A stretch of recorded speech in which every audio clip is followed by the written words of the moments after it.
ಪ್ರಧಾನಿ ನರೇಂದ್ರ ಮೋದಿಯವರ 75ನೇ ಹುಟ್ಟುಹಬ್ಬದ ಸಂಭ್ರಮ. ರಾಷ್ಟ್ರಪತಿ ದ್ರೌಪದಿ ಮುರ್ಮು, ಬಿಜೆಪಿ ನಾಯಕರು, ವಿಪಕ್ಷ ನಾಯಕರು ಸೇರಿದಂತೆ ಹಲವು ಗಣ್ಯರು ಶುಭಾಶಯವನ್ನು ಕೋರಿದ್ದಾರೆ. ಎಕ್ಸ್ನಲ್ಲಿ ಪೋಸ್ಟ್ ಮಾಡಿರುವ ಮಲ್ಲಿಕಾರ್ಜುನ ಖರ್ಗೆ, ಕಾಂಗ್ರೆಸ್ ನಾಯಕ ರಾಹುಲ್ ಗಾಂಧಿ, ಶಶಿ ತರೂರ್ ಅವರು ಮೋದಿಗೆ ದೀರ್ಘ ಆರೋಗ್ಯವನ್ನ ಕರುಣಿಸಲಿ ಅಂತ ಕೋರಿದ್ದಾರೆ. ಅಮೆರಿಕ ಅಧ್ಯಕ್ಷ ಡೊನಾಲ್ಡ್ ಟ್ರಂಪ್ ಸಹ ನಿನ್ನೆಯೇ ಕರೆ ಮಾಡಿ ಶುಭಾಶಯವನ್ನು ತಿಳಿಸಿದ್ದಾರೆ.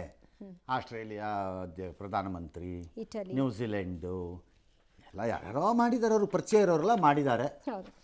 ಅದರಲ್ಲಿ ನಿಮ್ದೆಲ್ಲ 75 ವರ್ಷ ಆಗಿದೆ ಅಂತ ಒಂದಷ್ಟು ಕಾರ್ಯಕ್ರಮಗಳಿಗೆ ಚಾಲನೆ ಕೊಟ್ಟಿದ್ದಾರೆ. ಹೌದೌದು, ಕೊಟ್ಟಿದ್ದಾರೆ. ಒಳ್ಳೇದು, ಕೊಡಲಿ ಬಿಡಿ, ತಪ್ಪೇನಿದೆ ಅಲ್ವೇ? ಒಳ್ಳೆಯದಾಗಲಿ. ಇನ್ನೂ ಅವ್ರದ್ದೊಂದು ಈ ಸೋಷಿಯಲ್ ಮೀಡಿಯಲ್ಲಿ ಹಾಕಿದ್ರಲ್ಲಪ್ಪ ವಿಡಿಯೋ, ಏನೋ ಒಂದು ತಾಯಿದು, ಅದು ಬಿಹಾರದಲ್ಲಿ ಅದೇನೋ ಕಾಂಗ್ರೆಸ್ನವರೇ ಹಾಕ್ಕೊಂಡಿದ್ರಲ್ಲ, ಅದಕ್ಕೆ ಇವಾಗ ಪಾಟ್ನಾ ಹೈಕೋರ್ಟ್ ಹೇಳಿದೆ, ಮೊದಲು ಎಲ್ಲ ಪ್ಲ್ಯಾಟ್ಫಾರ್ಮ್ ಸಾಮಾಜಿಕ ಜಾಲತಾಣದ ಇದರಿಂದ ಅದನ್ನು ತೆಗೀರಿ, ಅದನ್ನು ಫಸ್ಟ್ ತೆಗಿಬೇಕು ಅದನ್ನು ಅಂತ ಹೇಳಿದ್ದಾರೆ.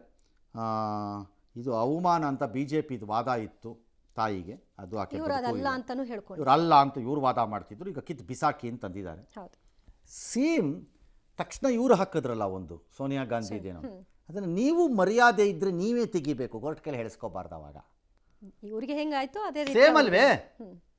ನೀವು ತೆಗಿಬೇಕು, ತೆಗೆದು ನಿಮ್ಮ ದೊಡ್ಡತನ ನೀವು ತೋರಿಸಿ ನೋಡೋಣ. ನೀವು ಮಾತ್ರ ಬಿಟ್ಕೊತೀವಿ. BJP ಅವ್ರಿಗೊಂದು ಮನೋಸ್ಥಿತಿ ಇದೆ, ನಾನು ಯಾರಿಗೆ ಬೇಕಾದ್ರೂ ಬೈಬೋದು, ನನ್ನನ್ನು ಯಾವನು ಬೈಯೋಂಗಿಲ್ಲ ಅನ್ನೋ ಥರ.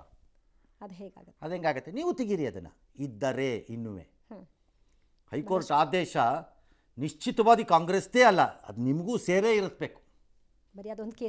ಎಸ್. ಇನ್ನು ಉತ್ತರ ಕರ್ನಾಟಕದಲ್ಲಿ ಅದೇನೋ ಜಿಲ್ಲೆ ಬ್ಯಾಂಕ್ ದರೋಡೆ ಇನ್ನೊಂದು ಯಾವುದೋ ಆದಂಗಿದೆ. ವಿಜಯಪುರದ ಜಿಲ್ಲೆಯ ಚಡಚಣಪಟ್ಟಣದ SBI ಶಾಖೆಗೆ ನುಗ್ಗಿದ್ದಾರೆ. ಪಿಸ್ತೂಲ್ ತೋರಿಸಿ ಸಿಬ್ಬಂದಿನ ಕಟ್ಟಾಕಿ ಚಿನ್ನ ದರೋಡೆ ಮಾಡಿದ್ದಾರೆ. ಹಣ, ಚಿನ್ನ ಇಲ್ಲ, 1 ಕೋಟಿ ದುಡ್ಡು, ಒಂದು 20 kg ಚಿನ್ನ ಇಲ್ಲ, ಗ್ರಾಹಕರದೆಲ್ಲ ಕೈಕಾಲು ಕಟ್ಟಾಕಿ ಎಲ್ಲ ಮಾಡಿದ್ದಾರೆ. ಆಮೇಲೆ ಅದೆಲ್ಲೋ ಹೋಗ್ತಾ ಇದ್ದಾಗ ಒಂದು ಕಾರ್ ಆಕ್ಸಿಡೆಂಟ್ ಮಾಡ್ಕೊಂಡ್ಬಿಟ್ಟಿದ್ದಾರೆ, ಜನ ನಿಲ್ಲಿಸಿದ್ದಾರೆ. ಆ ಕಾರಲ್ಲಿ ಒಂಚೂರೇನೋ ಸಿಕ್ಕಾಕೊಂಡ್ಬಿಟ್ಟಿದೆ. ಕಾರು ಸಿಕ್ಕಾಕೊಂಡಿದೆ. ಕಾರಲ್ಲಿ ಏನೋ ಒಂಚೂರು ಚಿನ್ನನೋ ಏನೋ ಒಂದು 4 ಆಣಿ ದುಡ್ಡೋ 8 ಆಣಿ ದುಡ್ಡೋ ಏನೋ ಸಿಕ್ಕಿದೆ. ಏನೋ ಒಂದು 8 ಆಣಿ ಇರಬೇಕು ಮೋಸ್ಟ್ಲಿ. ಸಿಕ್ಕಿದೆ. ಎಷ್ಟೋ ₹1 ಸಿಕ್ಕಿದೆಯಪ್ಪ ಓಲಿ. ಈಗ ಸಿಗರ್ನೇ ಬಂಧಿಸ್ತೀವಿ ಅಂತಲೇ. ಹೌದು, ಇದು ಬಂಧಿಸೋಂಗೆ ಇದ್ದಂಗಿದೆ ಕೇಸ್ ನೋಡಿದ್ರೆ ಇದು. ಅದಕ್ಕೆ 4-6 ದಿನ ಮುಂಚೆನೆ ಬಂದು ಯಾರ್ಯಾರು ಎಷ್ಟೊತ್ತಿಗೆ ಇರ್ತಾರೆ ಈವ್ನಿಂಗ್ ಟೈಮು ಅಂತೆಲ್ಲ ಅಬ್ಸರ್ವ್ ಮಾಡ್ಕೊಂಡು ಹೋಗಿದ್ದಾರೆ. ಅದು ಯಾರೋ ಗೊತ್ತಿರೋರೆ, ಇನ್ಸೈಡಿಂದಾನು ಇನ್ಫಾರ್ಮೇಷನ್ ಬಂದಿದೆ ಇದು. ಪ್ಲಸ್ ಹೊರಗಡೆಯವರು ಇನ್ವಾಲ್ವ್ ಆಗಿದ್ದಾರೆ, ಎಲ್ಲ ಅಬ್ಸರ್ವ್ ಮಾಡಿದ್ದಾರೆ. ಯಾಕಂದರೆ ಕ್ಲೋಸಿಂಗ್ ಟೈಮ್ 20 kg ಅಷ್ಟು ಚಿನ್ನ ಇರುತ್ತೆ ಬ್ಯಾಂಕಲ್ಲಿ ಸಂಗ್ರಹ ಆಗಿದೆ. ಎಲ್ಲ ಗ್ರಾಹಕರು ಇಟ್ಟಿರೋದು, ಅಡಮಾನ ಮಾಡಿರ್ತಾರೆ. ಅಥವಾ ಈಗೆಲ್ಲ ಗೋಲ್ಡ್ ಲೋನ್ ಎಲ್ಲ ಇದೆಯಲ್ಲ, ಅದಿರ್ಬೋದು, ಅಥವಾ ಲಾಕರ್ಲ್ಲಿ ಇಡ್ಬೋದು, ಮತ್ತೊಂದು ಎಲ್ಲ ಗೊತ್ತಿರೋ ಇನ್ಫಾರ್ಮೇಷನ್ಸ್ ಇದು. ಹಾಗಾಗಿ ಇದು ಗೊತ್ತಿರೋರದ್ದೇ ವ್ಯವಹಾರ. ಲಾಕರ್ ಕತೆ ಏನಾಗಿದೆ ಅನ್ನೋದನ್ನ ಪಾಪ ಹೇಳ್ತಿಲ್ಲ ಅಂತ ಗ್ರಾಹಕರು ಹೇಳ್ತಾರೆ. ಆಮೇಲೆ ತುಂಬ ಗಾಬರಿ ಆಗ್ಬೇಕಾದ್ರೆ bank will have to be answerable. ಅದು ಜವಾಬ್ದಾರಿ ಅವ್ರದ್ದೇ. ತಗೋಬೇಕು, ಬೇರೆ ದಾರಿ ಇಲ್ಲ, ಇನ್ನೇನಾಗುತ್ತೆ ಅಲ್ಲಿ. ಬಟ್ ಡಿಕ್ಲರೇಷನ್ ಕರೆಕ್ಟ್ ಇರಬೇಕಷ್ಟೇ ಎಲ್ಲ. ಹಿಂದೆ ಒಂದು ಬ್ಯಾಂಕಲ್ಲಿ ಮ್ಯಾನೇಜರ್ದೇ ಪಾತ್ರ ಇತ್ತು, ಇದರಲ್ಲಿ ಏನಾಗುತ್ತೆ ನೋಡಬೇಕು ಸರ್. ಗೊತ್ತಿಲ್ಲ, we don't know. Can't say ಅಲ್ಲೊಂದು ಮ್ಯಾನೇಜರ್ ಆಗಿತ್ತು ಅಂತ ಇಲ್ಲೂ ಮ್ಯಾನೇಜರ್ ಹೇಳ್ಬಿಡ್ತೀರಾ ನೀವು? ಹಂಗೆಲ್ಲ ಹೇಳಕ್ಕೆ ಬರಲ್ಲ. ನೋಡೋಣ, ಅಲ್ಲಿ ಕೇಸ್ ಇದಾಗಲಿ, ರಿಸಾಲ್ವ್ ಆಗುತ್ತದು. ನೋಡೋಣ ಎಲ್ಲಿ ಹೋಗ್ತಾರೆ. ಬಟ್ BJP ಅವ್ರು ಹೇಳಿದಾರಪ್ಪ, ಕಾನೂನು ಸುವ್ಯವಸ್ಥೆ ಹದಗೆಟ್ಟಿದೆ.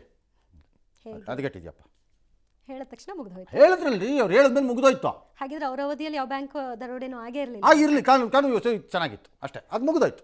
ಹೇಳಿದ್ಮೇಲೆ ಆಗೋಯ್ತು, ಬಾಯಿ ಮುಚ್ಕೊಂಡು ಒಪ್ಕೋಬೇಕು. ಉತ್ತರ ಪ್ರದೇಶದಲ್ಲಿ ಕಂಡು ಕಡೆ ಎಲ್ಲ ಮನೆ ಮುಂದೆ ನಿಂತ್ಕೊಂಡು ಗುಂಡೋಡಿತಾರೆ. ಅದೇನದು? ಸುಮ್ಮನೆ ಬಿಡ್ತಾ ಇರೋದು ರೈಲನ್ನು. ಅದೇ ಈಗ ಗುಂಡಿಗೆ ಬಿಟ್ಟಂಗೆ ರೈಲು ಸುತ್ಕೊಳ್ಳೋರು. ಇವು ಗುಂಡಿ ಬುರುಡೆಗಳೇ.